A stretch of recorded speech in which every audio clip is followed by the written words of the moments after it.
आता पहिले आपण ह्याच्यामध्ये पाणी घालूया. पुरे काय एवढं? हो, खूप 2 ग्लास होतील या अंदाजाने आपण बनवूया. ह्याच्यामध्ये आता आपल्याला खजूर घालायचं आहे. हे आमसूल आहे. साधारणतः एक 10 आमसूल घ्यायचे. जे त्याच्यामध्ये पित्त शामक. एक्झॅक्टली आवळा शिजवलेलाच मुद्दाम घ्यायचा आहे. आवळा घालायचा आहे. डाळिंबाचे दाणे. डाळिंब कसं असतं कट केल्यावर हृदयामधले जे आपले कप्पे कसे असतात तसं असतं आणि रक्तवर्धक असतं, त्यामुळे हे आपल्या हृदयासाठी खूप चांगलं औषध आहे. ठीक आहे. काळ्या मनुका ह्या कायम भिजलेल्याच घ्यायच्या असतात, तर त्यासाठी आपल्याला काळ्या मनुका आणि चिंच, शरीराची आतली कलई आणि घासून घुसून स्वच्छ करेल आणि थोडंसं सैंधव मीठ चवीसाठी. आणि कधी कधी लहान मुलांना ना ते थोडंसं गोड जास्त आवडतं, म्हणून आपण पत्री खडीसाखर वापरतो. ठीक आहे. वा, ती पण त्याच्यामध्ये विरघळेल. येस. आता हे सगळं मिश्रण आपल्याला एक 4 तास भिजत ठेवायचंय, म्हणजे त्यातला अर्क त्याच्यामध्ये उतरायला हवा. बाप रे, 4 तास भिजवायचे? हो, पण काळजी नसावी, आपला वेळ जाऊ नये म्हणून ऑलरेडी हे मी घरी भिजवून ठेवून आणलेलं आहे. येस, ते आम्हाला अंदाज आलाच होता आणि ते आम्ही इथे ठेवलं होतं. तुम्ही आता फरक बघू शकता, हे आत्ता भिजवलेलं आणि हे 4 तासापूर्वी भिजवलेलं. आता याच्यामध्ये सगळा अर्क उतरलाय, रंगही उतरलाय. बरोबर. आता आपल्याला एका रवीने हे फक्त घुसळून घ्यायचंय. जेव्हा आपण ताक घुसळतो, म्हणजे दह्यामध्ये पाणी घालतो आणि आपण जेव्हा ताक बनवतो त्याच्यावरती तो संस्कार होतो, म्हणजे घुसळल्या म्हणजे मंथन केल्यामुळे तो फरक होत असतो. सो आता आपल्याला हे मिक्सर मधनं काढून घ्यायचंय. बरं, एवढं मंथन पुरे? खूप झालं. वा.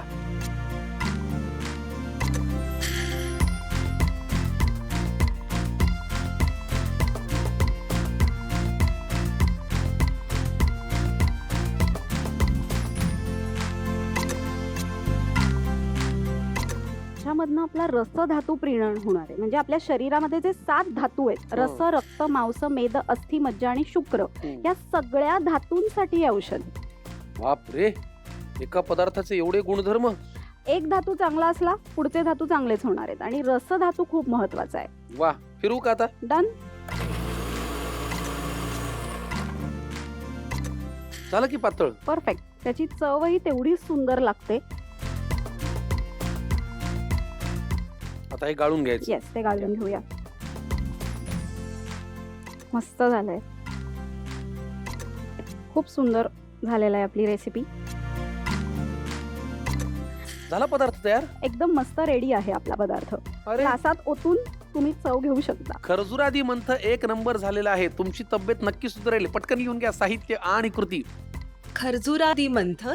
स्वयंपाकासाठी लागणारा वेळ, 2 व्यक्तींसाठी लागणारे साहित्य: शिजवलेले आवळे 3 नग, खजूर 5 तुकडे, आमसूल 10 तुकडे, पत्री खडीसाखर 1 मध्यम आकाराचा खडा, चिंच 2 ते 3 तुकडे, डाळिंबाचे दाणे 3 चमचे, काळे मनुके 8 ते 10 नग, सैंधव मीठ चिमूटभर, पाणी 2 ग्लास. कृती: प्रथम एका बाउलमध्ये पाणी घाला, त्यात बिया काढलेले खजूर, आमसूल, शिजवलेले आवळे, डाळिंबाचे दाणे, काळे मनुके, चिंच, सैंधव मीठ घालून 4 तास भिजत ठेवा. भिजवलेले मिश्रण रवीने घुसळून घ्या. आता मिश्रण मिक्सरमध्ये वाटून घ्या आणि गाळून घ्या. खरजुरादी मंथ तयार.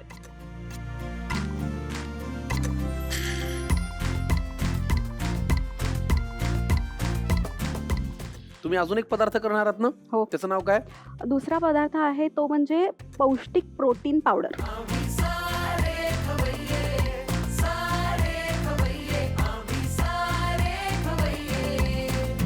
पौष्टिक प्रोटीन पावडर. आज तुम्हाला आम्ही धष्टपुष्ट करूनच सोडणार आहोत. पौष्टिक प्रोटीन पावडर साठी लागणारं साहित्य घेऊन या.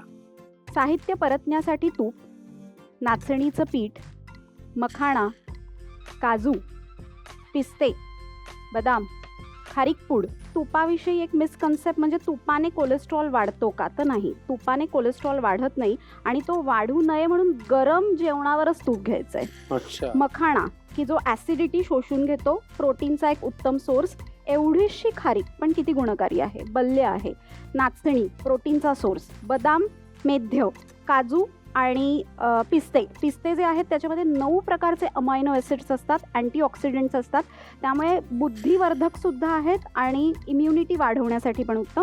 साहित्य बघूनच मला ही जाणीव झालेली आहे, कल्पना आलेली आहे की आज आमची ताकद खूप वाढणार आहे. आपण म्हणतो ना 50 नंतर किंवा 40 नंतर जेव्हा हार्मोनल इम्बॅलन्स किंवा हाडं ठिसूळ होणं आपण जे म्हणतो, तेव्हा ह्याचा आपल्याला खूप उपयोग होतो. कुठलेही केमिकल युक्त पदार्थ वापरण्यापेक्षा ही घरगुती प्रोटीन पावडर खूप उपयोगी ठरते. चला मग लगेच करायला घेऊ. काय करायचं पहिल्यांदा? प्रत्येक पदार्थ आपल्याला तुपावरती परतून घ्यायचा आहे. ठीक आहे. आता आपण थोडंसं तूप घालूया. इतकुस? आणि आता त्याच्यावरती आपल्याला हे मखाणे, थोडेसे मखाणे आपण घेऊया. आता जेवढे आवश्यक आहेत तेवढेच आपण घेऊया. आपल्याला हा परतण्याचा हेतू एवढाच आहे की ती जी पावडर आहे ती चांगली टिकली पाहिजे. त्यासाठी आपल्याला ते तुपावरती परतून घ्यायचे. आणि आपण जेव्हा हे सगळं परतू, हे गरम होईल ना आता, मग हे थंड झाल्यावरच आपल्याला ते मिक्सर मधनं काढायचंय. जर आपण गरम झाल्यानंतर पावडर केली तर ती भिजट होईल. एक्झॅक्टली. चिकट होईल, चिवट होईल. Yes, done. झाले मखाणे, काढून घेऊया. हो. आता काय? आता त्याच्यामध्ये आपण हे ड्रायफ्रुट्स आहेत ते परत आपण परतून घ्यायचे. एक थोडंसं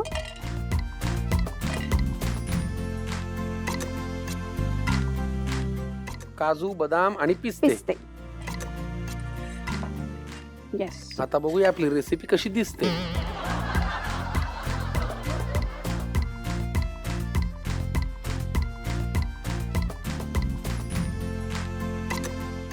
आपल्याला आता तूप लागेल कारण आता आपल्याला नाचणी वापरायची आहे. नाचणीचं पीठ एवढं लागेल? हो, लागेल.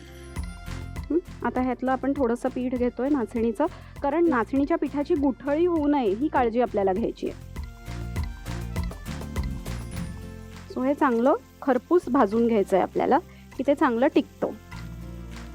नाचणी पण प्रॅक्टिस करता? मी रोज, माझं ठाण्याला क्लिनिक आहे घंटाई देवी मंदिराच्या समोर, आणि तिथे नाडी परीक्षण करून आपण पेशंट्सना विविध चिकित्सा सजेस्ट करतो.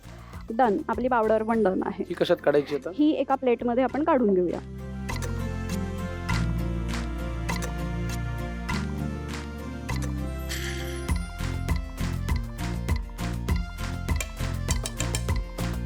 आता आपण ह्याच्यामध्ये खारीक पावडर सुद्धा परतून घेणार आहोत.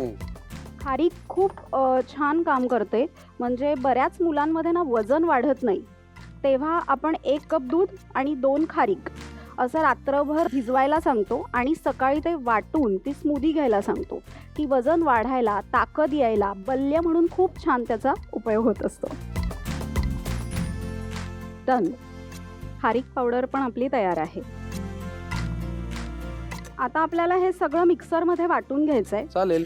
आणि एका बरणीत भरून आपण हे फ्रीजमध्ये ठेवू शकतो. आणि मग गरम दुधातनं 1 चमचा ही प्रोटीन पावडर आपण दुपारच्या वेळात मुद्दाम घेऊ शकतो. की दुपारची वेळ ही सगळ्यात महत्त्वाची आहे की जेव्हा आपल्या शरीरामधलं कॅल्शियम ॲब्झॉर्प्शन सगळ्यात चांगलं होतं. म्हणजे 4 ते 6 ही जी वेळ आहे ती खूप महत्त्वाची आहे. की लहान मुलांना दूध द्यायचं असेल तर आईने ते रात्री झोपताना न देता दुपारीच द्यायला पाहिजे. कारण बरेच पालक सांगतात की आम्ही मुलांना रात्री झोपताना दूध देतो आणि मग त्यामुळे सर्दी, खोकला, कफ हा त्रास होतो. हो, अच्छा.